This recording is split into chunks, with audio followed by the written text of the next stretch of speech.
Yeah. Mic check 1 2 1 2. What's up in the place to be? It's your host Maloney, Breaking Records Radio in the place to be, and we are here with another episode of On Toronto Time. We got a special guest with us today.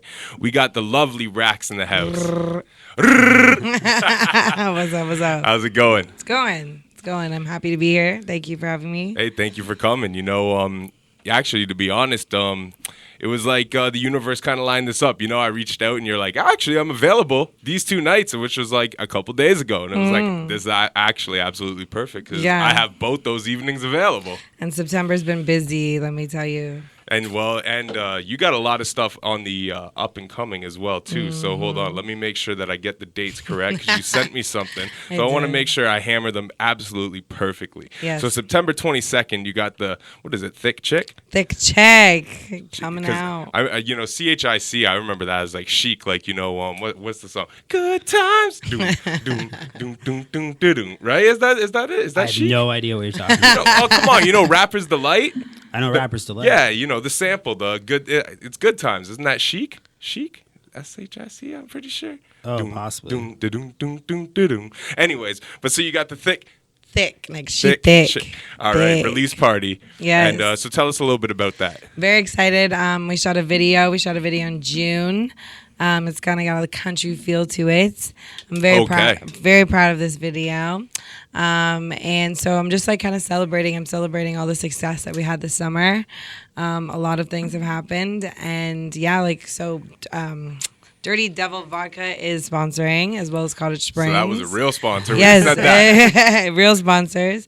We're doing a bunch of stuff. A magician's going to be there. Say word. Maybe some surprise guests. Yeah, it's going to be fun. I like that, actually. I like that. That's interesting. You know, I did a tour once, just like a little 3-show tour in Ontario. But the people who organized it had a guy who like swallowed fire and shit at each of the shows, and it was like a really cool element to have. That so I like that you actually you mentioned that. You both are invited. What is it? September 22nd? Yeah, next Thursday. It's a Thursday. Actually, you know what? I might be able to come out to that. Yeah, my weekends are booked for the next month and a half, but Thursday I actually might be able to make that open work. bar, baby. And where is that? And that's Broken Cage Gallery. Whereabouts is that? It's in Richmond and Portland area. Okay. Yeah, like right downtown. All right. Yeah, it's a super sick venue. Dope. Yeah. Dope. And it's for a music video. So we shot the music video in June, and it's a song. So it's a song and video release. Still working on the EP. That's going to be coming out probably within the new year. Okay. But this is kind of just like a celebration of all the success of summer. You know? Yep. Are you planning on putting this song, that the music video is for, on the EP? Yeah, like I feel like old school people, they used to do that. They'd release singles and then keep it on their CDs. Yeah. So I do that. Yeah. Okay. I did that for my last album, Rated R. Bounce was a single. And I remember Bounce coming out. Bounce is probably like my best like song. It's like my OG song. And there was a lot of support with that. Still to this day, even today, I was getting videos of people like playing it around, you know? Yep. So that song was on my Rated R album. So I'm feeling like Thick Chick is kind of the same vibes, except a notch higher because I worked really hard on this project. And you said it's got a little bit of a country influence to it. Yeah. So who produced the record? His name is Tycoon. Okay. I don't want to say he's like in Europe, somewhere in Europe. Yep. Super duper dope producer. So. Does he usually do this kind of country aesthetic? Or? It's not like it's a country trap. Like don't get it Yeah. twisted. Like it's kind of like a new sound, and I'm really excited about it. Like it's different from what you kind of hear in Toronto right now. Is that his style though, or? Yeah, I would say so. Yeah. And I was just gonna say that too. Actually, when you said it's kind of different than what you hear in Toronto, and I like that because it is a different aesthetic. You know, like you have had a couple artists who have kind of played with that country trap style, but as far as Toronto goes, I think a lot of times there's kind of like a blueprint for the and I don't want to say this disrespectfully for any artists out there listening. You know, I have no ops. All right. Nobody is my op, but there's kind of like a blueprint for Toronto hip hop, and it kind of just gets recycled and beating the fucking shit out of over and over and over and over again. Yeah. So I like the fact that you not only that it's a different sound, but that you recognize you're doing something a little bit different with it. You got to challenge yourself with music, I think, and that's the thing that sets like the superstars apart from the regular artists. You know, so you gotta like, and that's no shade. Like, you just gotta challenge yourself. You gotta try to do different genres and like show your range. And like I sing too. Yeah. And like, you know, like do different things. Don't just stick to one genre because then it kind of gets repetitive, like you said. Yep. And so, yeah, and I think Toronto has such like multi-talented genres all over, like different languages, everything. Like, so, yeah. No, 100%. In Toronto, I mean, there's so much diversity and so much culture in the city that it's kind of a little strange to me, honestly, that there's like this like very, once again, I got no ops out there, anybody, but kind of like you about to brainless blueprint that just gets beaten the shit out of. Like, I think there's still some creative hip hop that's going on. Absolutely. There's lots. But that is a little bit the mainstream. It's not what the main focus of, like, when people think of Toronto hip hop or the buzz. And all right, I got to stop using certain words because I'm really not looking for ops here. But not with the type of people that, anyways. But yeah, you know, there's kind of like a blueprint, and it kind of just, you know, over the last 3 or 4 years, I've seen a lot of the same thing happening. And you know, I really like people who decide to push the envelope and do something a little different, especially with artists such as yourself who, you know, you do get coverage from these blogs and these different things that are, you know, covering some of these types of artists. So, you know, I got to, you know, give you your props for, you know, challenging the status quo and doing something a little bit different outside of the, you know, the regular envelope. You got to. And I feel like, especially being a female in the industry, like there's such a, like, you're supposed to be and look and act a certain way. And like, it's not my lane. I want to be in my own lane. I want to create that.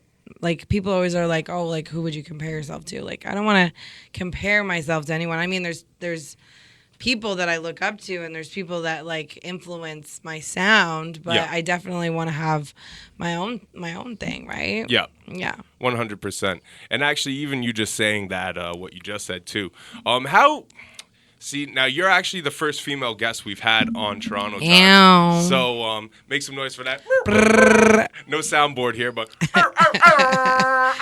you can add it in post. Hey, there we go. You know, I think I could just make a good sound effect with my noise, with my voice. But what is it like in the current climate of Toronto hip hop, being a female MC, like the competitive nature of it? Because you know what, as much as a lot of the male rappers are very aggressive. Right. I find that the female rappers are so fucking competitive. Like the blogs make it seem like that. Yeah. Like we all talk, all of us. Yeah. We all talk. And we're all cool with each other, I think. But there are certain girls, just like there are certain guys that don't get along. And that's just kind of what it is. And like it inspires me, actually, like seeing like the girls work hard, especially in the last couple of years, because before there wasn't many, and now I feel like there's just so many. Like during COVID, like that, it just exploded with talent, and it's being recognized as well, which is dope. Like, look how many girls were on the Rolling Loud bill, like from Toronto, and a lot of those girls were my friends. So I mean, like, we're trying to, you know, like, pat each other on the back as opposed to break each other down, because women kind of got to stick together in this shit, because it is a male-dominated and male-run industry. Like, the gatekeepers are males. Yeah. Right? So we just want to break those walls down, you know? I think that's important. I think it would be really dope, too, and I mean, this might just be the old school head in me sounding super corny, but, you remember, like, that Ladies' Night record? Yeah, with like you're talking about like Queen Latifah and yeah. Ladies First or something. Yeah, and then there was the one that Angie Martinez put together too, right? that had like the more 90s version of that same record you're talking about. I just started reading that Angie Martinez biography or autobiography. I bet that's fire. It's really good. I bet that's fire. Like she wrote it just after she left Hot 97, and I don't know, detailing her career, but wow, yeah. I bet that's interesting. Yeah. But I'd love to see, like, I know Paris Richards just put out the... shout out. Hey, big up to her, too, Wow. and her with doing the Rolling Loud, that's a huge look for her. Yeah. Her and having Julie Black come out there and give her the cosign and everything, that's really big. That's a good look. I'd love to have Paris on the show eventually at some point, too, so shout outs to Paris Richards. Havaya Love you, as well baby. is also Rolling Loud now. What's up? Havaya Mighty, I believe her name Oh, is. Juno. Yeah. Juno's. But Yep. she's on Rolling Loud. And Lola she just got nominated for BET award. Yeah, too. lyricist. Is she really? Yeah. Worldwide, Worldwide, international. yeah. She Congratulations. got the Canada note for that. So. And that's amazing, especially for women. Like, Yep. fucking, like, you deserve your flowers. Yeah, 100%. Finally. Yeah, finally. You know what? And I think, and kind of to what you said too, right? Well, sorry, let me finish my last point. But I would love to see, I know that Paris Richards put out the record, and she had a handful of Toronto female MCs on the record for Queens. the remix. Queens, yes. But I'd like to see more of that, more like posse cuts of the female community in Toronto. I think that would be really dope. And to be honest, a lot of eyes are on the female artists out of the city right now. I totally agree with you. I put on an all-female showcase back. Yep, I do remember you did that. Before Yep. summer. Yep. Very successful, sold-out show. Toronto-based, everyone was from the city? Yes. Well, there's one girl that was from Muskoka. Okay, But, yeah. Who's from Muskoka? Putting me in the spot here. We can cut that out if you want. Yeah. Hold on. Wait. Let me figure out her name. Make sure I get my hand in the video so I know to cut that out there. I can't think of her name. That's all right. We'll just pretend I never asked that question. No, but a lot of dope female artists were on that bill. And it was sold out too. Yeah. That's amazing. Bar Cathedral. That's amazing. We actually went over capacity and got them in trouble. So we had to move the hip hop market. Shout out Spark Houston. Hey, yeah. I completely forgot Spark. You should get him on the show. Well, you know what's funny? I know him as Michael Boland. He was on MB. Yeah, back in his Michael Boland days. He went to Metalworks with actually my partner who co-owns Breaking Records with me, Innis. Shout out to Innocent. So yeah, they went to Metalworks together, and we used to. I got him on this old mixtape I put out called Sound of 74. It's like 52 songs long, and I only sampled songs from the year 1974. Oh, sick. Yeah, who knows why I picked that year. I think I just made like 4 beats one day, and they all happened to just ironically be from that year. And I was like, fuck it, let's do a project. And it became a thing. That's but yeah, cool. he's got a few features on there as Michael Boland. So shout outs to Spark, but sorry. No. He deserves his flowers too. So he started the hip hop market. I did one or whatever, and I was like, oh, you should do an all-female one. So we collaborated on that. Okay. And so then he moved the show to Rivoli, which is the new venue for hip hop market. And excuse me, it's been great and very successful. Is that how you properly pronounce that venue? Rivoli? Rivoli. I've always called it Rivoli. Rivoli. I think so. No, that would make sense. I always thought it was kind of a silly name. People can check me Once in you the said that, comments. I was like, oh, that sounds. I've been calling it Rivoli. That sounds a little cleaner. Because you remember there was a show, it was called Making the Band Nirvana. Yeah. And it was like this CBC show. Yep. And they always wanted to play at the Rivoli. Yeah. Oh, yeah. That show was sick. I don't know why. Yo, we used to have a lot of great music programming, like TV programming from Toronto. Absolutely. Now we have none. Well, I mean, they're trying. It's because of the internet, like social media, like TikTok, YouTube. That all ruined that. It does to a degree, but I think if they created something like if you were to bring back Speaker's Corner, I mean, we might be at a point now where it's too far past gone. Do you watch TV at home? I don't. Exactly. But, Do you watch TV at home? Nope. Exactly. Even It's before- all here. It's all here, babe. But you know what though? I didn't watch TV before cell phones had all that access to, right? It's I used to watch much music back in Yeah. the day. I used Same. to, yeah. Dream. Did you see that Ed the Sock is back doing like an internet thing? Yep. Yeah. Shout out Ed the Sock. Big shout out to Ed the Sock. Big shout out. Gang shit. He was supposed to do an interview with me like 8 times and flaked out last minute every time. Flopper. So, at the sock, this is your public call out. We need to get you on Toronto time. It's so fucking weird that this city, I'm not from here, but this city has a fucking like music journalist that's a sock. That's pretty cool.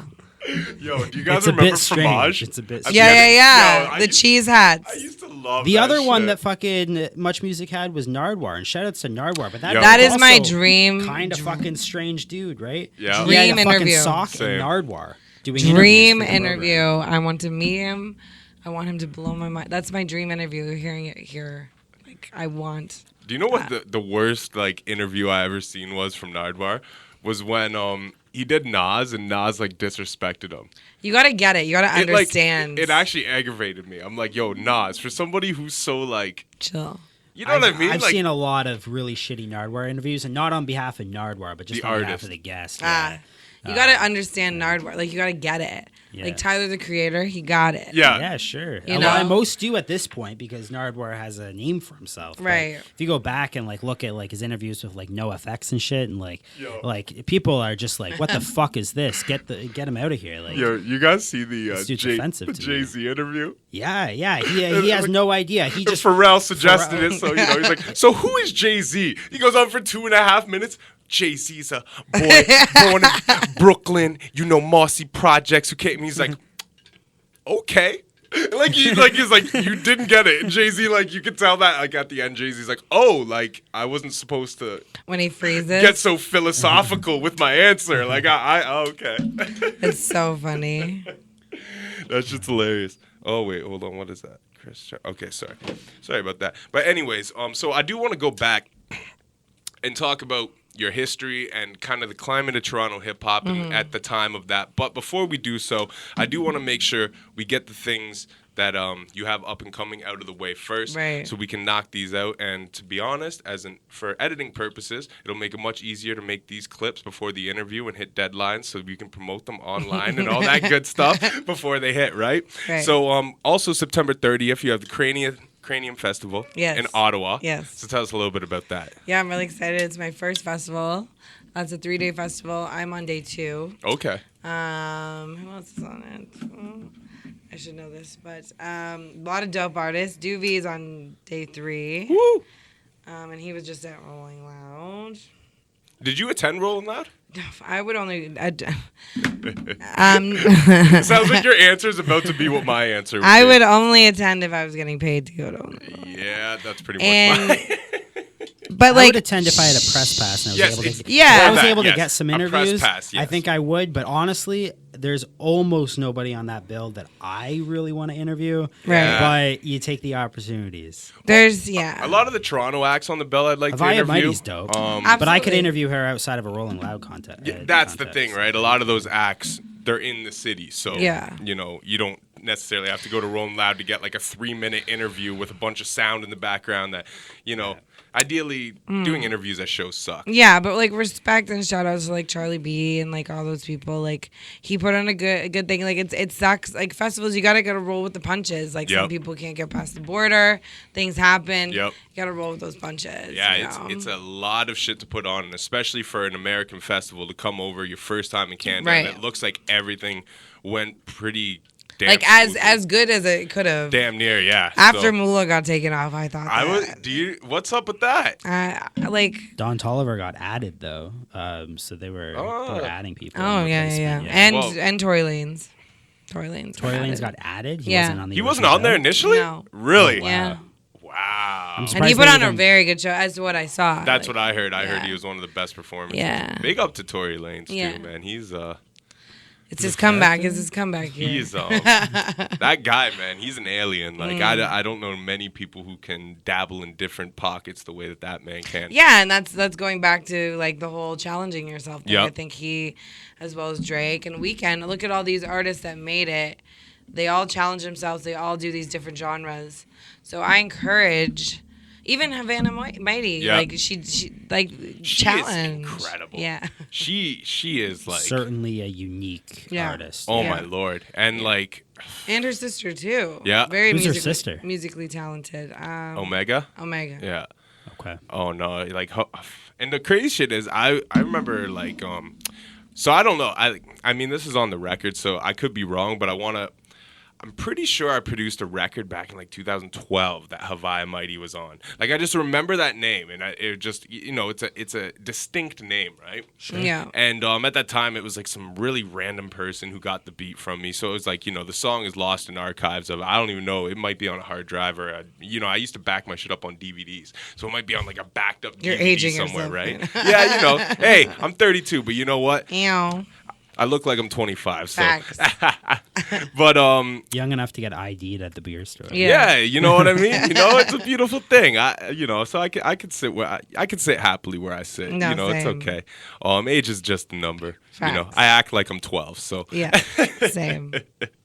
But I'm pretty sure I produced a record that she was on back in the day, and either way, just, you know, to be familiar with that name for so many years, and just to see the progression slowly, right? Because, you know, it's like from one little thing to another, these little notches, and then like Classified just put out a video today featuring Hawaii as well that. too. Yeah, I seen the that Up All too. Night retrospected, and it's like, you know, Shout just out Classified. big shout outs to Classified, man. He's Yeah. big shout out. And she to was on Luke. UrbNet for a bit too. Was right? she A few actually? Years ago? Yeah. See, I wasn't even aware of that. I But think she put out a record on UrbNet like Wow. in 2019 or Yep. something. Yeah. But just to see her climb those notches and I very know. organically, Yeah. you know what I mean? It's Yeah. it's beautiful to It's see. inspiring. Yeah, and she is an incredible artist. Like Yeah. her presentation to her videos, Right. the way that her cadences. Either way, this isn't an interview about No, Hawaii, but I want to give but my girls We got to give her flowers. and she was on Cranium last year as well, so I'm trying to like follow those footsteps, you know? Yep. And like you always try. I know it's very hard as an artist because I struggle with it too sometimes, but like comparing yourself to people and like always being like, oh, like I wish that could be me and blah blah blah blah. Absolutely, that comes with this job. Yep. But also you can take it in like into inspiration, you know, and like really kind of watch what these other artists are doing that want to be on those levels that you want to be on, you know, and just try to and do it to your ability. You know? Exactly, and you can watch them. The thing is, they're doing it in real time. Yeah. So as long as you're in tune, you can actually partly learn from their mistakes, and you can see what works and what doesn't, apply what would work to you, what doesn't, right?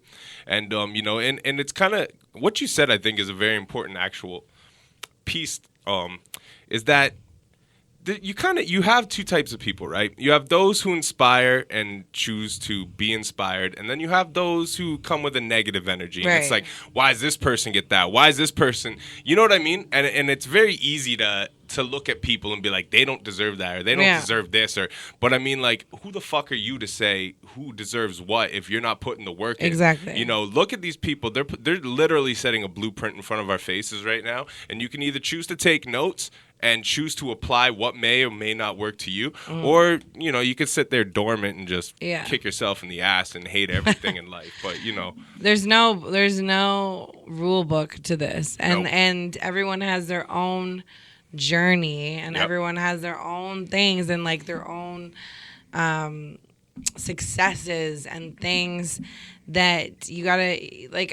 Recently, I put together an EP, and like in my mind, I was like, all right, I'm not that great, blah blah blah. And then you look at like all the accomplishments that you do, and you're just like, shit, like actually, like I'm pretty badass. You know what I'm saying? So. Yeah, give yourself flowers too. And what is that struggle like too? You know, even like you mentioning that, like to look at yourself sometimes and be like, you know, you know what, I'm not that great, I'm not doing that. Like, I think that's a complex that a lot of people, you know, a vulnerability in artists, a lot of times the artists won't speak on. But the fact that you brought it up, I kind of want to dig a little bit deeper into that. But like, combating that day by day, right? Like, how do you remind yourself on those days where you feel like that about all your accomplishments? Like, what is that balance? Like, how do you... It's a very good question. It comes in waves, like, because this industry is so up and down. Yep. Every day there's a new person, there's a new hit, there's a new song, blah, blah, blah. So you always got to be working. You always got to be hustling. You always got to be doing it. And when this is where, like, one-hit wonders come into play and have these artists, like, get these mega hit songs overnight. Yep. And then it's like that they're always chasing that high, Yeah. right? And like I think artists do that a lot, and I do it too. So it puts you in this like funk, and you just gotta sit there and like meditate and like really remind yourself sometimes that you are the shit and that there is a purpose of doing it. It's like sometimes people chase this dream just because they want to be famous. Like you can't have that mentality. You got to really love this shit to like be successful in this shit. Yep. Like it's no fucking joke. And once I saw a dope meme the other day where it was like, if you quit today, you're gonna be right back to where you were, like begging to be where you're at today. Yep. I think you know what I'm saying. Yep. And that hit me in a sense of like, I remember like being like 2019, 18 when I first started in this shit, and I wanted to be that overnight success. Like that was like I was hungry for it, and like with 6ixBuzz posting me and all these things that happened so quickly, it really put me in a funk because I always chased that high. You know what I'm saying? Yep. And it took COVID to really step back and like really evaluate the situation and be like, wait a minute, like there's levels to this shit. You got to put in that work. You got to put in those hours, 10,000 hour rule, you know what I'm saying? 100%. So that's a big thing. You just got to keep working and like don't stop. And like a lot of big artists, a lot of big people that I look up to have said to me, even last night I was at an event and there were some big high players there, and they said to me like, just don't stop. Consistency. Don't stop. Consistency is key. Yeah. And it's like, because you never know, tomorrow you could blow. Yep. Well, and you made an interesting point there, too, and it actually kind of coincides with a little bit kind of the direction we were going previous, but you had mentioned, like, so, because I do remember when you were getting 6ixBuzz coverage and stuff like that. For one, is 6ixBuzz dead now? Like, I remember they're still there. Are they? Because I remember their IG got, like, deactivated for a time. And no, now, I was straight out of the 6. Oh, okay. I haven't heard. I really haven't heard much buzz about 6ixBuzz as of recent. I don't follow them. You know. Well, what I mean? they have like a whole team. Yeah. Okay. No, so, they're lit. Like I'll never disrespect them. Like no, but sometimes you want to fucking slap them in the fucking head. Well, you know what? I've seen them post. You know, one too many times. I've seen some stuff on there that just kind of turned my gut the wrong way. So I unfollowed, and it's like yeah. But and no disrespect to them, they're doing the thing. Yeah. No, shout out to them. They like the amount of like really what they've been able to create just solely off social media is incredible. Right. But I do remember when you were getting that coverage and stuff, and it kind of that's one thing I did want to ask about too, is because you actually just mentioned it there, and that was part of when we go through the history is something we'll get to. But so that was actually right around the time you had first started actually putting out music was when you started getting that coverage. So you got like a lit I did cosign right from the rip. I did. So you firsthand know what it's like chasing that high there. Yeah. Oh man. And that's and it definitely fucking put me in a spot. Like Friday, like shout out Friday, he knows like that I was in a very dark place. Really? Very dark place. And like in the time of trying to follow up that yeah, just like it all went so quickly and like fast, and like I was on track to like go to the States and like do all these big things with these big artists. COVID hit, and that just was like getting hit by a Mack truck, you know. And like, but then you're sitting there and you're just like, you have all these this 5-year plan. It happened to everybody. I'm not being like, what was me, but it definitely made me reevaluate like music and like what the fuck am I doing. But I just something just in me was like, you got to keep going, you got to keep going, you got to keep doing it, representing for women and this shit, like just doing it, you know, and especially like because we're here and we got something to say, you know. Yeah. And we spit better than half these boys. This Smirnoff got me. I want to go back further than that. So just to go back from the very, very beginning, generally when we end up having these conversations, one of the first questions we ask is just where you're from. But were you born in Toronto? No. Were you born in the city? No, I was born in Collingwood.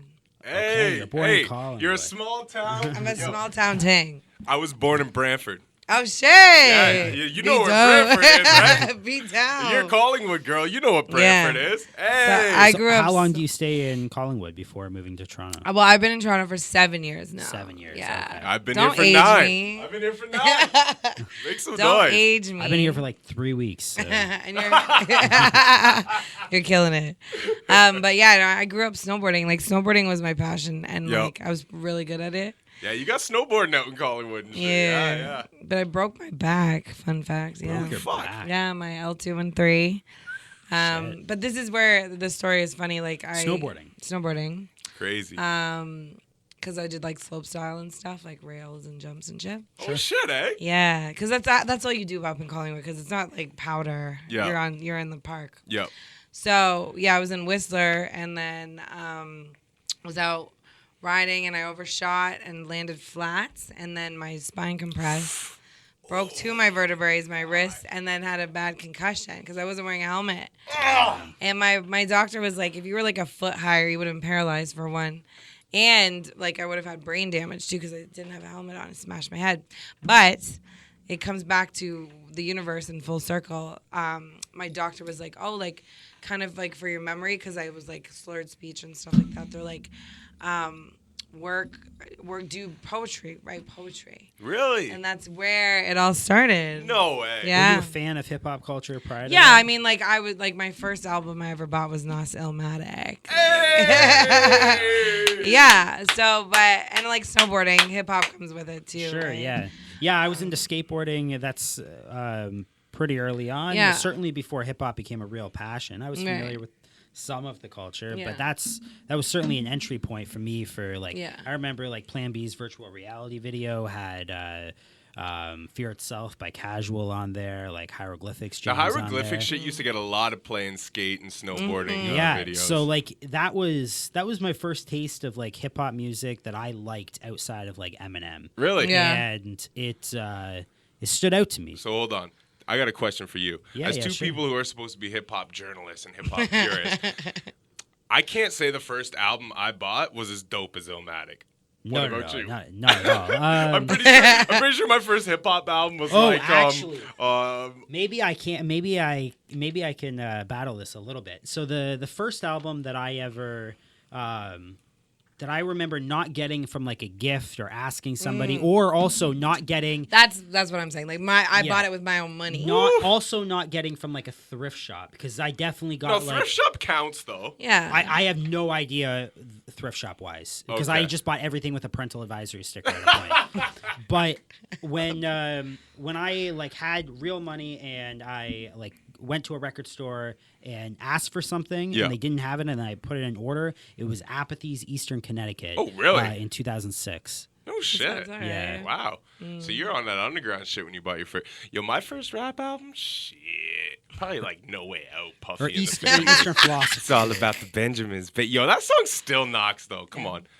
Come on, Lil Kim on that. What the blood clot? You want to rumble with the B, huh? Put a hex on the whole family. So I'm a few years younger than you. I'm not sure. How old are you? You're gonna age me on Yeah, you can't age a girl on camera. No, Come I'm 32. on. I'm 32. Hey, 32. All right. So I'm 28. Don't tell me you're a Libra next. No, I'm a Pisces. I'm a Pisces. Damn. Okay, so I'm 28, and I remember when I was a kid, because we were a big fan of what was happening with like Shady Aftermath and the G Unit mixtapes, Eminem, that kind of shit. Obi Trice, that was the shit that I was really on. And I remember as a kid, I grew up in Aurelia, Ontario. Where? Aurelia. Aurelia. Yeah. Another small town, boy. So I grew up in Aurelia, and I remember Eminem was banned in my household, and as was most of this kind of like hardcore rap music. Yeah. And a lot of people that were my friends and whatnot had that shit banned as well. And it was to such a degree that if you ended up having shit like that, like CDs, you would hide it in like bushes nearby. Really? So what we would do is we would like scour for like bushes in other people's yards and find CDs. Shut up. And like I got like The Massacre from 50 That's Cent so just from like funny. a random bush that I got. But we used to do the same shit and hide all of our shit in like bushes That's nearby so our How house. old are you? 28. 28. I was You're born 4 93. years younger than me. Crazy. I was born 93. I was gonna say you got a late entry point at hip hop, and now that I think about it, I mean it makes sense the years. But yo, do you know what's funny? I remember I mean, this is going in a completely different direction of where we're heading with this interview. But just what you just said. It always happens. Reminded me. So one of my earliest introductions to hip hop, right? Before I even owned a hip hop CD, because my first CD I ever owned was Big Shiny Tunes too. Big Shiny Tunes. I love that. The red one. The red. Yeah, like red the orange with the red. Yeah. I had like Blur Song 2 on it and Tea Party. Sex and Candy. Yeah, Sex and Candy was on there. Yeah, that shit was fire. Yeah. Oh man, Third Eye Blind, Semi-Charmed Life. But anyways, so I remember, so my brother, right, he's 12 years my senior, so I would sneak into his room, and he had a CD book, right, and I'm just enamored. Like, I remember flipping through it and be like, what the fuck is a Dr. Dre? Yeah. And seeing, like, the Chronic cover, and, like, Misdemeanor Elliott, and I'm like, what the fuck is a Super Duper Fly? Like, what does this shit mean? You know, but I didn't, like, I never, I couldn't listen to it because I wasn't allowed to. So, but what we would do is my best friend, Spencer Godowski, shout outs to him, shout outs to his sister, Alicia, and shout outs to his brother, Andrew, who was about 8 to 10 years his senior, kind of like my brother. So Spencer would go in his room and take his CDs, and he would bring them over to my crib. We would take the boombox, because I was scared to take the CDs from my brother's room. I would go look at him when he wasn't home, but I wasn't taking them. Well, he would bring his brother's CDs over to my crib. We would go hide in the back corner of my parents' backyard with the boombox, with the put the extension cord from the house all the way out so we could bring the boombox out to the corner of the backyard, and he would bring the CDs over. And I remember the first rap album we ever listened to was Wu-Tang 36 Chambers, and he's like, yo, dog. He's like, he didn't say dog. He probably said, yo, man, you got it. Anyways, you got to listen to this. And we put on Method Man. Fucking, so your asshole claw, and I'm like, what is happening? You know what I mean? Like, it just, like, blew my mind. It's like, yo, people say this shit on songs? Yeah. And it was just, like, my friends always had better, music than I did. Yeah. I was into music, and I was very passionate about, like, learning about the shit. But in terms of, like, materially owning CDs and whatnot, I'd go over to my friend's house, and they'd have, like, Exhibit shit and the Alcoholics. And, Exhibit. And we'd like, try, like, breakdancing in the room with cardboard and shit. They were so much better than I was about that shit, but I was, we were loving like skateboarding and hip hop, and we took that shit really seriously as kids. It was a good time. Yeah. And so to speak of that situation, I even tried rapping at that period of time. What would be your rap name? I spelt my name at that period of time ALX. That was just like when I was in tests and stuff. My name was Alex, and I would always leave out the E. So rap-wise, when I was a kid, I was 9 or 10 years old at that time. I called myself Evil E. Evil E. Yeah. Yo, you know what, bro? Badass. That's not that bad. You know what my first rap name was? No. I don't even know if I want to say it. You have to now. GT Killer. And it wasn't just killer. It was killer. Like Ghostface Killer. It had to have the AH at the end. GT Killer. What was GT? Gin and you know tonics? what's funny? I seen it on a car that looked fly. It didn't even mean anything. That make it even more corny. So and then from that point, is it corny or cool? Because like we can argue that all day. I guess that's true, right? But at the point where I realized I thought that was corny because I got pressed on it. What does GT mean? And then after enough times, like I got to change that. You know what I changed? Good times. Nugs. The Killer. With a Z. With a Z. Two G's and a Z. Oh, God. Nugs. Nugs. You know why? Because I found a basketball in my neighborhood one day, and it had Nugs written on it like that. I'm like, that looks sick. Once again, no meaning or purpose. And then from that point, it was just Maloney. Actually, no, there was another name between, but we don't need to go through that. Anyways, but so let's get back on track here. Okay. So you had the snowboarding accident, and your doctor had suggested that you write poetry to help with your memory. So that actually... Though you already had Nozomatic, which, like, hold on, let's make some fucking noise. I don't know many people whose first fucking hip hop album. I think that I'm so cool when I say best album of all time. Like, I know, and I don't know why. Yeah, how'd that happen? Yeah. I just I was obsessed with like Busta Rhymes and like all this stuff. And there was a place, it was a CD place, and it was Bob. I've mentioned Bob before. He was dope, and he owned this place. It was called 91 Discs. And I think that Bob persuaded me to buy it. So he pushed you in the right direction. He did. And this would have been years after Illmatic's release. Right? Yes. Right? I think that I was obsessed with Busta Rhymes, and it was like around the time that he released Cavassier 2 or whatever. Don't this shit make my people yeah. You're good at that. And I don't think he had it, so he's like, listen to this. But Bob is still in Collingwood, and Bob still owns a record shop now, and it's super dope. Really? Yeah. So if you're ever in Collingwood, go to Mad Dogs with a Z. You have to, actually. Yeah. Like, I mean, look at the history they have. Yeah. They got Raxx on Illmatic. Come on. So you're writing poetry in Collingwood. Right. At what period of time do you realize that your love for hip-hop, your newfound kind of interest in writing poetry, that you're going to do something hip-hop affiliated? A long time after, actually. I was in a long relationship with a DJ, and, like, I feel like it was like 7 years, and I just kind of put my life on the back burner for him to kind of do his music or whatever. Sure. And then when I moved to Toronto, I was 25 and still like doing whatever to pursue like film and photography, because that's what I do as well. And like me and him broke up, and it really made me find myself. And I started listening to Young M.A. And once, like I just loved her. Like I love the New York East Coast flow so much. So then I just started like practicing it when I was at home. And then I ended up. So yeah, sorry, go ahead. You're 25, so 7 years ago. So Young M.A. The first thing I ever heard from Young M.A. is when she got spotted on that Eminem album. What? You never heard? No, that's not my type of music, anyways. But no, but it was that freestyle record, that she did. I forget the freestyle. It was like I can't even think about it right now because. So she was like a new artist though at that period of time. Yeah, new-ish. Like she was respected for sure. It was I forget the freestyle it was, but I saw this freestyle. I was like very inspired by it, so I wanted to learn all the words to it. So then I like practice it. Got my flow down, ended up like getting confident that I knew that I could like kind of rap, because I never thought that I could like rap.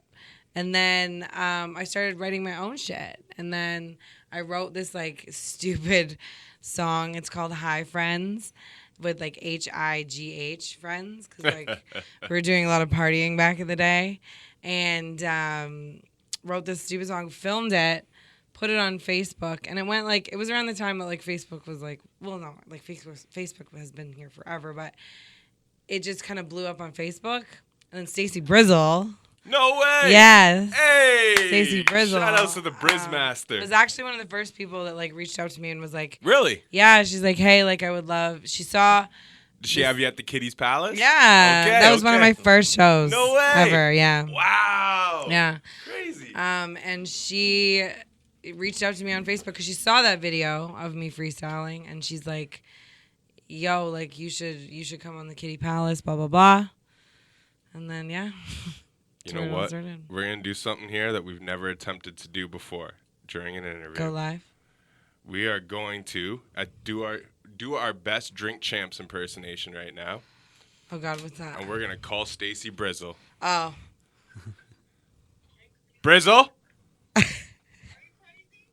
Are you crazy? I'm warning you. You're on air right now. Okay? Stacy, you're on air right now. I bet I am. Yes, you are. We're on an episode of On Toronto Time right now. All right.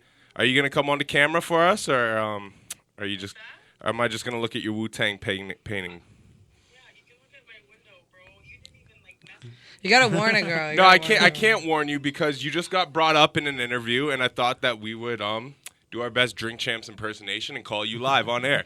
So we're on air right now, and if you choose to look at the screen, we have somebody here on the show right now who said that you really kind of gave her one of her first nods and opportunities, and we would like to have you face to face for the moment, if that's okay. Who's that? What's good, homie? I heard you were fucking getting chanted over Chromaz, that thing. Yeah. Apparently people were doing that. I got a couple DMs. Why were they booing Chromaz? I thought she's Toronto's first lady, though. Oh, shots fired. Nah, she learned her lesson. I always thought I was Toronto's first lady, but whatever. Who's Chromaz? Yeah, exactly. But then again, there's Kelly Maloney, and he's definitely the first lady of Toronto. 100%. Give me my fucking flowers. Give me my flowers. I'm definitely the first. There she is. Hey. Stunning. Yes, you guys got me at 9:30 at night. I do work very long UPS hours now, so you got me at my old lady time. Well, don't worry, we don't have. You look stunning. We don't have you. You always look stunning, Brizzle, but we don't have the video on air anyway, so it's just your voice. That's fine. If it's just the fam, then the fam can do the fam jam. We can jam. But yo, Raxx, what's good, girl? You good? Yeah, just saying about first show, Kitty Palace. You were the first person. Your first show? Yeah. Yeah. Right, Brizzle, you've made legends out here. Yeah, she has. Well, that's cool, man. I mean, she did it herself, man. Aw, thank you. For Raxx. Raxx did it herself. Hey. Facts. Respect. Facts for Raxx. And that's the right thing to say, too. That really is. Yeah, respect. I didn't do fucking shit. I just gave a platform and she did the fucking rest. I had no business, you know? Yeah. She did her thing and she's fucking crushing it. Super fucking proud of you, boo-boo. I'm proud of you too, baby. I love you. So that means you're still going to do Kitty Palace for free. You know what it is. I forget where you came from, fam. Never. Real recognized real. You know what it is. You're day one. My day ones get everything for free. Oh, I love you guys so much for calling. Thank you for embarrassing the shit. I'm actually putting my wonderful face on. You look stunning. Oh, you fucking look stunning. You guys are awesome. And I just want to say fucking rest in peace, Pat Stay. Yes. Rest in peace. Sucker free boss, man. I hope you're doing all right, Briz. Rest in peace. I love you guys so much. Thank you for calling and shout out all you motherfuckers. Love you. See you at Red Meth on November 5th, right, guys? Yeah. I'll see you there 100%. Yeah. All right. But that's enough about me. You get back to Raxx on Facts, okay? I love you, Maloney. Love you, Briz. Love. Bye. Be good. Bye, guys. Have a blessed night. We had to do that. Shout out to Stacey Brizzle Yes. and the place to be. But so that's crazy. So and you know what? I think it's so it's pretty interesting as well, actually. You know, because I mean I've been familiar with Stacey doing the Kitty Palaces since she first started them. So, you know, to know that was kind of like your first show, your introduction, right? And it kind of goes a little bit forward to even the 6ixBuzz thing, right? But was there what was the groundwork in between that period? Or did it just happen so quickly that it was kind of just a snowball effect, one thing to the next to the next? Yeah, it really was a snowball effect. Like, I did the... so I started doing shows with Stacey, and then just knowing, they just gave me that confidence. Yep. And I got really cocky with it. Like, I really did. Like, I'm not even going to lie about it. I thought I was the shit. I had a lot of growing up to do. But then Casanova from New York, shout out you're in prison and I love you. But he reached out and he was saying about the I'm So Brooklyn challenge, right? Yep. So, and also, I went and, do you know Rich Homie Quan? Oh, of course. Yeah, so I went to a show and then I was backstage and I rapped to Rich Homie Quan. And so that kind of blew me up too. There was just little viral moments that just kept happening. So you use the internet to your full benefit and potential. Definitely. Yep. Yeah, definitely. And also my career as well. Like I work in film, and so at the time I was working for Pop Rock and Mad Rock, and that's Director X. So I was meeting a lot of big artists from the States and doing a lot of big things with A-listers. Yep. So that's going back to watching people's journeys. I would sit there and study these A-listers and really see kind of how they moved, and I was like, I can do that. Yeah. So that's kind of, and it just watching monkey see, monkey do, you know? Yep. And and it's actually interesting because you said something that actually tied back to the point I wanted to make before Alex took us back to the history. And it's kind of, I believe in energy, the universe, everything like that. And it's almost like a perfect marriage because there was something that I actually wanted to ask you.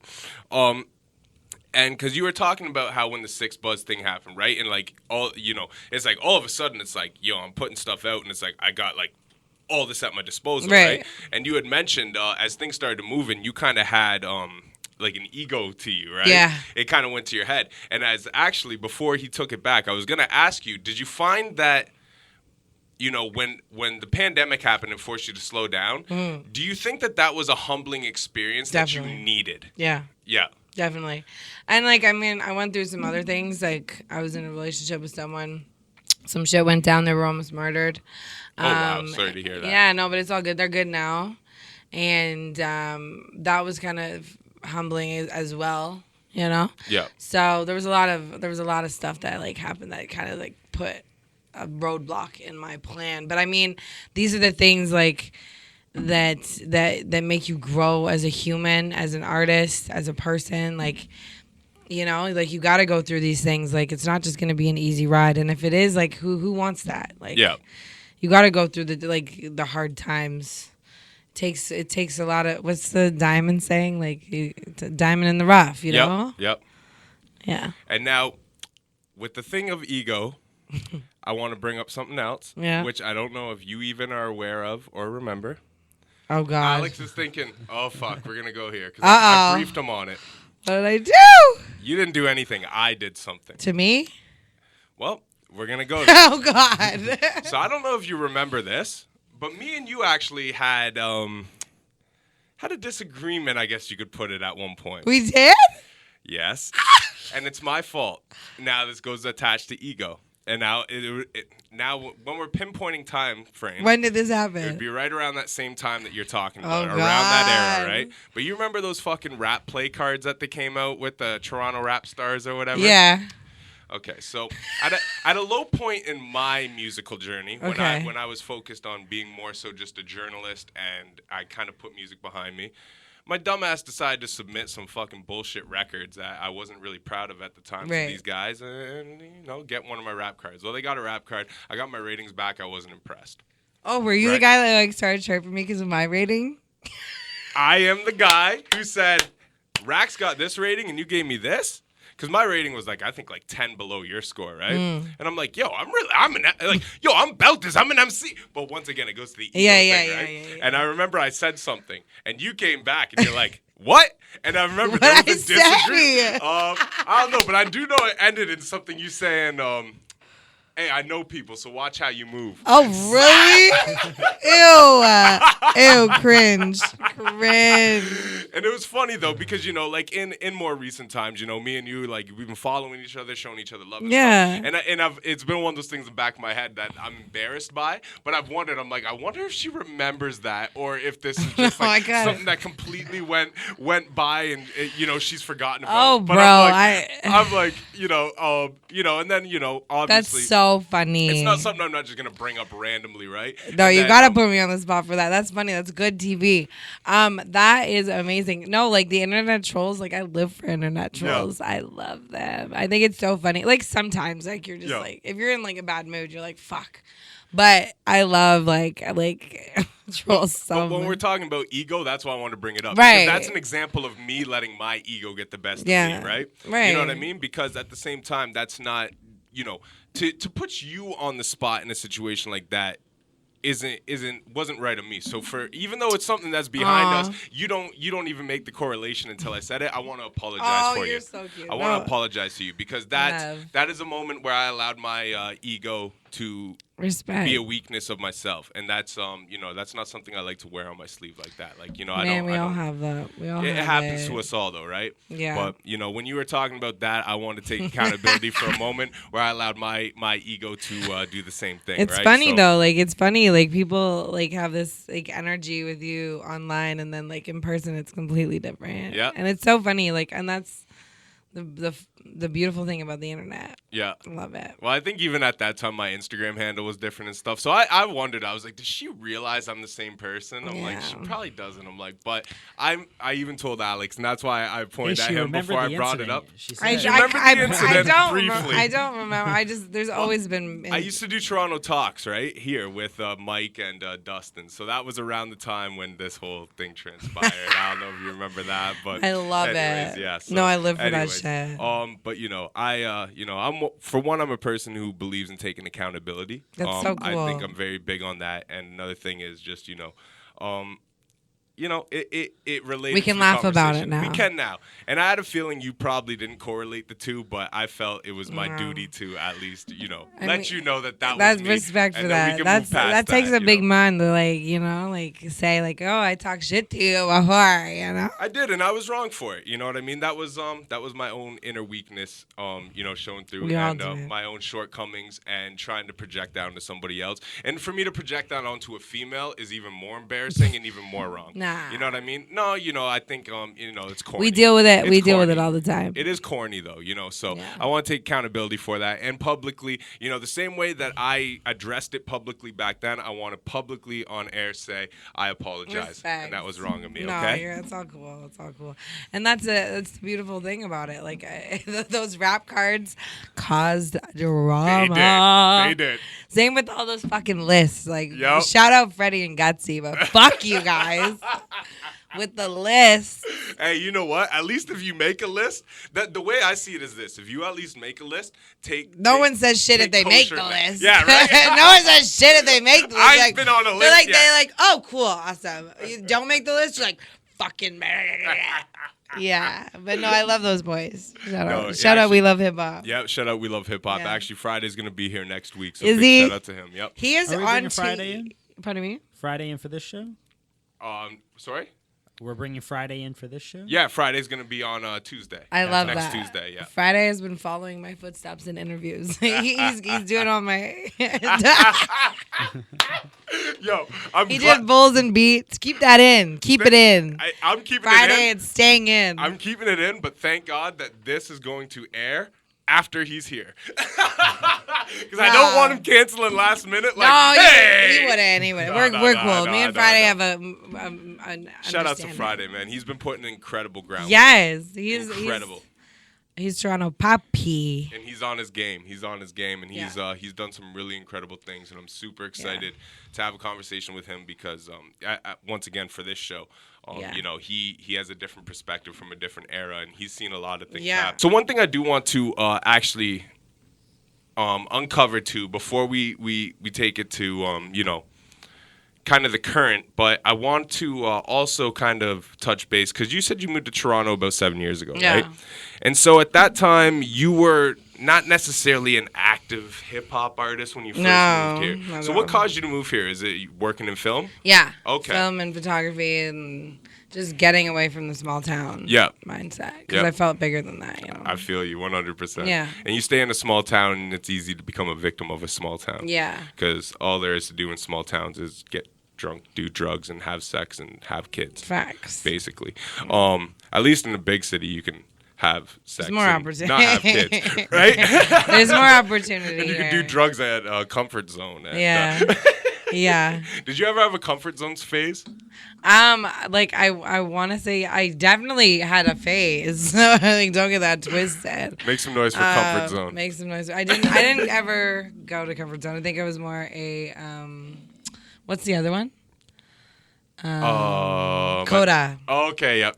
Coda. Yep. See, and I've never been there. Yeah. But I know. I just had bad experiences like going by, like because I'd have to get up really early for set. Yep. Like 6 a.m. and like driving by Comfort Zone and like people coming out like zombies. It was, yo. Yeah. That's a conversation for off record, but yeah, that's literally what it was. I was probably one of those zombies you saw once in a while out there. Everyone has a phase, but yeah, those. Shout out to Comfort Zone. There was some good memories. CZ. Hey, so I want to. When you first moved to the city, before you were active in the hip hop community, were you going out to shows or anything like that as well too? Like, did you have kind of a pulse on what the hip hop community was like at that time, or were you just kind of almost like we talked about with Rolling Loud? But it's like, if I'm not being paid to be there, I'm not going to be there. Was that kind of? Yeah, like I didn't like go out. No, like just bigger artists like Pusha T or like people like that came, not the Toronto scene. Okay. It took me a while to get into that, but I was in the DJ scene a lot because my ex was a DJ. Okay, yeah. So like music and stuff. Yep. Like drum and bass, that type of stuff? Like electronic, stuff like that, you know. I'm surprised you never went to Comfort Zone. I know. And then, so to move forward, the EP, what was the name of the first EP? Rated R. Rated R, sorry, with Bounce on it and stuff. My life, Rated R. It's triggered. I'm triggered.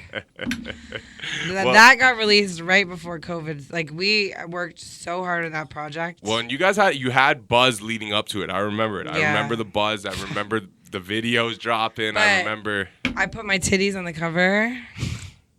And that wasn't smart. I learned a lesson. I thought with covering them, like, I was like, this is such a great marketing scheme. Da, da, da, da, da. And I was like, oh, there's no way I'm going to get in trouble. I'm covering my nipples. No, that's a lie. Instagram, all of the platforms deleted me. That's really? I never thought of deleted me. Even though you covered. I lost my Instagram for 3 months. No the way. moment I dropped my album. So No. there was no promo. Oh my god. Then fucking COVID happened. So many things happened that was like so shit. And I had a beef with another female rapper. We're not going to talk about her, but Nope. she sent all her minions to start reporting my page, all this shit. Well, that's what I was going to say. I was going to say, you probably must have been reported because there are 100. women who post a lot more I had risque stuff than... I mean, that's pretty risque, but I mean... Yeah, you know, I had still. roaches on my page for sure. So they took my page down for 3 months, right, as I released my first project like I worked so hard on with Mills. Shout out Mills. That's demotivating, right? Definitely, and that's where it put me in my very, very, very dark place. But I crawled out of it, and I think that it's made me a better artist, stronger, more true to myself. And I think that in the year or two to come, everyone's gonna see that. Well, and I think those experiences, and that's why I asked the question as I did earlier about, COVID and these things, and it being the humbling experience you needed. Because, I mean, a lot of things in life will give you a humbling experience, right. But it's not always the humbling experience you need, right? And I say this, as a grown man, I think if you don't get your ass whooped every 7 years, then you're on the path of self-destruction. Yeah. You need things to humble you. You know what I mean? I got jumped 2.5 years ago. Greatest thing that ever happened. My eye was all black. My shit was bloody. You know what I mean? Great. Loved it. Incredible. Because it reminds you that you're human. It reminds you that you're man. Your head gets a little too fucking far above what the clouds, and something needs to bring you down and let you know, yeah, you're human. Relax, right? But I think these experiences are important because those are the experiences that you are able to learn from. Those are the lessons that you can take and which help you progress and persevere through what life has to throw at you, and especially in this game, what the industry has to throw at you. Yeah. And I can relate to it. You know, I've been active in music much longer than you, probably a decade longer than you. Doing boom bap hip hop and shit like that. But the thing of the matter is, when we first started, YouTube Wild West days, and I'm not going to turn this into a thing about me, but just I want to say in a sense that we had a thing, we were buzzing, and I can relate to it. I understand the experience of coming out on a strong note, and you're like, I'm untouchable. You didn't work for it, so you're like, I deserve this, and I deserve more. And you start to get entitled. Yeah. And then that shit gets pulled from under your feet, and you're like, oh, fuck. Yeah. But it's that perseverance through once it's pulled from under your feet that determines who's a great artist, who's here for the long run, and who are meant to give up and crawl like the fucking roaches, like you mentioned, back under the fucking mats in which they came from. You know what I mean? And the fact is, you're here. You persevered. You got through the shit. Thank you. So you're here, and you're here for the long run. Yeah, hopefully. And with that being said, let's talk about, what can you tell us about the new EP? Because I know, obviously, you can only tell us so much. Well, it's very New Year, I would say. It's all, it's just getting into the production of it because my studio right now is moving. They're moving to the East End from Queen and Bathurst. Okay, Queen of Bathurst. Yeah, that's where I used to live. Oh, really? Word. So yeah, we had a private there, and now it's moving. So, just kind of waiting to get into production for it. But it's going to be very personable into what I dealt with in the last 2 years, with my ex and with all the things. It's very personable, and is that a different approach than your previous work? Yeah, I think so. I think my previous work has touches of that because I am a very vulnerable artist, and I sprinkled that into my last project. But I think I did a lot of songs that were just like for the people and you got to do that, obviously, but I wasn't being true to myself. Like, I feel like I'm more true to myself with this project. Okay. And, like, being more vulnerable. And I don't know if you guys saw my recent release, All I Need. Yep. Where I talk about, like, the death of my father. And sorry about that as well. Yeah, I mean, we've all... Well, people deal with it every day. Yep. I was 8 years old, but wow, this drink. They got you drinking here. I was smelling at you. Hey. Don't give us that reputation. I know. It's like I like that though, like Drink Champs, like what you said. Yeah. Because then you get more vulnerable.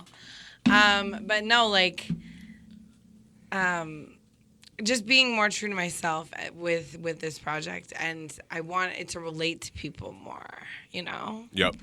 Because, like, a lot of people really, like, hit me up after All I Need, and they're like, wow, like, I can't believe you let that all out, and da-da-da-da-da, and it, like, really spoke to people. And I never really got that reaction with my old music. It was more like, huh, great, like, twerk music, whatever. Do you worry sometimes that when you're writing... When you're writing and you're trying to be personable to yourself, right? And you're writing about your experiences, you worry sometimes that you're making things too specific that other people won't be able to relate to. Yeah, that's a very good point. I know there was a guy that I met that wrote for Post Malone, and that was something that was kind of in my transition period of who I am today. So he gave me the advice of exactly what you said. Like, you have to write yes, and you can't be too specific to what you deal with. And so I took that note and applied it to my new writing for this project. So hopefully people can see that. And I like very much too the approach you have taken, because to be honest, like the old music, I think it's great for what it is. Right. At that time. It's not obviously my cup of tea. I mean, I can twerk. You don't want to shake your ass? I get a pretty good booty shake, but I'm a little better at my moonwalk than my ass shaking. Yeah. But no, I like the approach, because to me, I think what really creates artists that are for longevity opposed to artists who are for the moment is that vulnerability. Right. And it is that look into your personal life. And I think a lot of times as artists, we find these niches to hold on to. Now, as for me, obviously, I wouldn't do very good at making twerk music or shake your ass music. But I also fell into a category where, I was about punchlines, bars, being boom bap, and just being this one small niche pocket and executing that to its best potential that I could, but yet you pigeonhole yourself. You know what I mean? And you become kind of a gimmick of an idea. Yeah. You know what I mean? You're not really an artist. There's nothing to expand upon. You're this one little niche thing. Exactly. And you might be able to do it very good, but at what point do you grow and actually become an artist? Right. And allow people into your journey and into your mind and become what it is to be art, right? Mm-hmm. And that's one thing that I thought was really, really dope about the new single, and it's got me very excited for the EP, because I think that is that next step in the direction to, once again, talking about, humbling and, taking that next step to prove what is longevity opposed to being for the moment. And that realistically, more than any of the other things we've talked about, is realistically the thing that's going to put you in that category and in that pocket and separate you from a lot of what the competition is. And this is no disrespect, but a lot of female MCs are very for the moment. And I don't want to say that as a blanket statement to be disrespectful. I just mean a lot of what gets presented to you and pushed in your face is a lot of for the moment music when it comes to female MCs. And I'm not saying that's what females have to offer. I'm saying that's what gets pushed on you. Mm-hmm. And I think that narrative needs to change, because females, just as much as male MCs, I mean, it happens with males too, though. Males get the same thing, right. It's the same thing pushed in your face, right? Yeah. It's not female specific. It's just the fucking music industry. It is. It's very for the moment, but I think, what separates the artists who, any artist that you look at as the GOATs or the greatest of all times, they're vulnerable. They let you into their life. They speak about the things that make them not great human beings as much as the things that, they think make them great human beings. But it's that balance. It's about being human, right? Tupac wouldn't be Tupac without having songs like Keep Your Head Up and then having songs like I Get Around. Right. Every human being is a walking contradiction. And if you can't own that contradiction, then you'll never create great art. Yeah, well, people look at people in the industry and the entertainment industry and think that they're like indestructible and we're not human.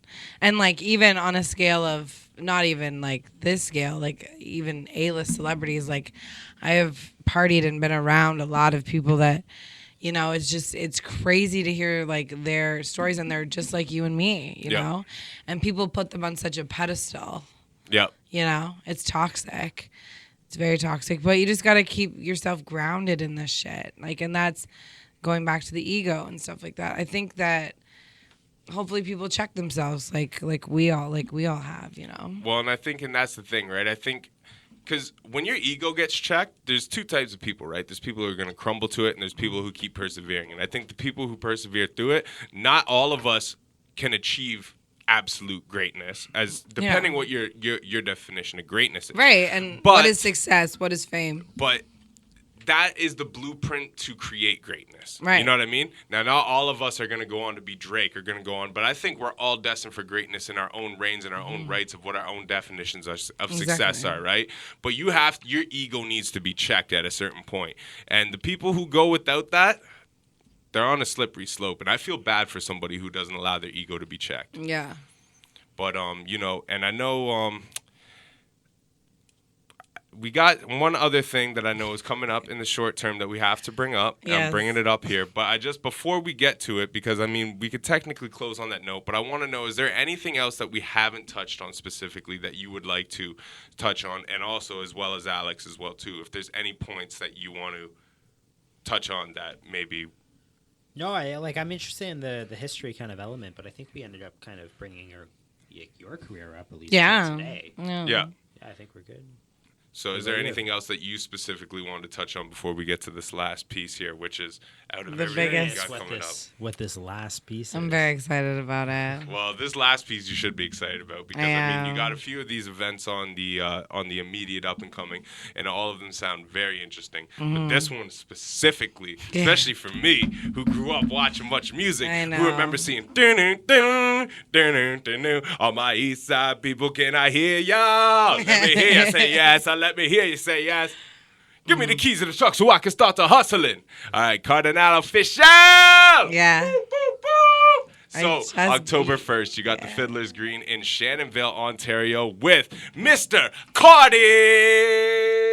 Yeah, I'm very excited about that. And Swagger Right. And, sorry? Swagger Right. Oh, shout out to Swagger Right. He's Breaking Records Radio alumni. We've had him on the show, actually. Yeah. Hey. So Swagger Right's dope, too. Yeah. I just booked that like 2 days ago. Really? Yeah. Interesting. And it was funny because they had released their lineup. And I saw it. There wasn't a single female on it. And I DM'd them and I was like, what the fuck is this? Really? Yeah. And they're like, oh, da da da da. I was like, no, do you want to put me on it? Because I would love to do it. Because I'm in Ottawa. I'm in town. Like, let's do it. And they're like, you're in the city that week and that happens to be happening. Well, I'm performing at Cranium on the day before, and that's in Ottawa. Oh, because it's the 30th. Yes, okay. Yep. So I was trying to book a show in Montreal, and like there was talks. I forget the guy's name. You probably know him, but I was almost booking a show in Montreal, and then saw that got released, and I was like, why is there no girls on this? So I ended up DMing them and DMing a couple of the boys that are on the show. Yep. And was like, can you tell them to get me on this? And then they ended up, like, reaching back, and they said, okay, like, what do you want? Gave them what I wanted, and they said, okay. Great business mind. Let's make some fucking noise for that. Because you know what? Sometimes an opportunity doesn't present itself. You got to go fucking grab that shit. And there is a fucking prime example of it. Especially with this shit. Like, honestly, like, people think it's just, like, handed to you. It's not. No, you got to fight for that shit. You got to fight for it. And even going back to my release party, like, getting my sponsorships, I was emailing every single liquor company in Canada. Really? Yeah. See, and this is the important part that a lot of people don't recognize. Yeah. Even me, I'm bad at this. I'm bad at asking for things. I'm bad at seeking things. You got to sell yourself. It's a business. You are a commodity. You are a what's the word? Like you are a product. Yep. And record labels look at you as a product. People look at you as a product, so you have to sell yourself, and that's a big part of the industry and the business. And I learned that over the years working with high up people. Yep. So that's kind of like my little like gift that I have, you know. That's a jewel though. That is a gem. And even what you said specifically, like I reached out to every liquor brand in Canada because a lot of times, and this goes back to kind of like the short-sighted thought process that some people have that we were talking about early on, right? Where some people can hate and other people can congratulate your successes. Right. But the people that hate think that everything should be fucking handed down to right. them. Once again, important why your ego should be checked at the door early on in your career, right? But it's one of these things where people think that everybody's just going to hand things to you or reach out to you. And it's not the fact. No. You need to go and fight for that shit. You really do. You know how many times people ask me, they'll be like, how'd you get this guy on the show? Oh, you're doing so good for yourself. How'd you interview this guy and this guy? I'd be like, I fucking tried. Yeah. You know what I mean? Like, you know, DMC didn't just come fall into my lap one day right. like, hey, you want to interview me? Like, no. Because everyone in there, like, everyone wants to be famous. Everyone wants to be, you and hundreds of other people are trying to get that spot. Yep. So you have to set yourself apart, and people look at that, and it's a thing, and like you have to set yourself apart, or you have to set time, dedicated time in the day, an hour a day, doing your content, doing your promo, doing these things. Like even when I have a show, I don't care. I'm the person in the DMs, like DMing people, being like, "Hey, come to my fucking show." Yep. You know. Yep. And some people don't like that, but. You know what? Fuck you. It's part of the process. It is because like fuck the All algorithm. Algorithm hates me. So well, algorithms, all that shit, right? Like all those things, you know. And even what you said, I think like is a point to be taken on, right? Like when I'm gonna drop a single, I do many different things.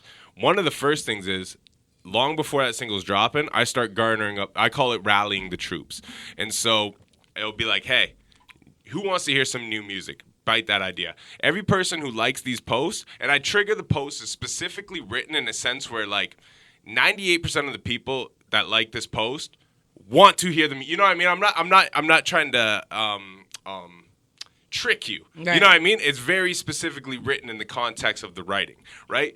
I write all these names in a book. And then, you know, as the song comes closer, what's the song content about? Now I got a song about this coming out. You know what I mean? But you reveal a little bit more about it week by week. I write all these names in the book from both Instagram, both Facebook. Then when the song drops, I specifically hit all of these people up. Hey, that smart. Song is out now. Yeah. That song is out now. You have to. Then I have my email list of thousands of people.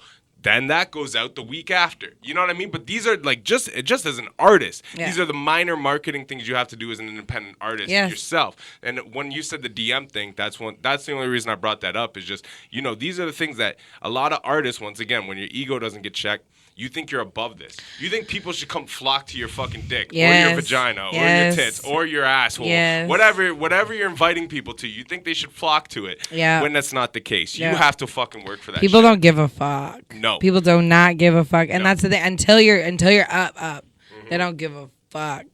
And you got to really like push yourself and believe in yourself. Yep. And like honestly, people think it's just easy, and like especially when you have a social media following too. Yep. They think, I know people that have like hundreds of thousands of followers and can sell no tickets to a show, you know what I mean? Yep. So like you gotta really put that work in, and like, and it just doesn't, you can't just post about something and it's like poof. Nope. Here you go. You gotta market yourself. You have to get those Instagram ads. You have to get those YouTube ads. You gotta put in advertising money. You have to put in so much money in this shit. Yep. You know? And that's the thing too, though. Even what you said about like, you know, yes, you have to invest in your self-marketing, but not all of us have that budget behind us as independents. So you have to use these.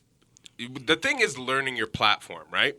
That's the biggest thing. Instagram algorithms work a certain way. That platform works a certain way. Facebook algorithms work a certain way. Platform works a certain way. You have to learn these platforms, learn how these algorithms work, learn how these algorithms work into which your audience is. It is a science, and it takes every day they're changing, and you have to stay on top of them, learning them every day.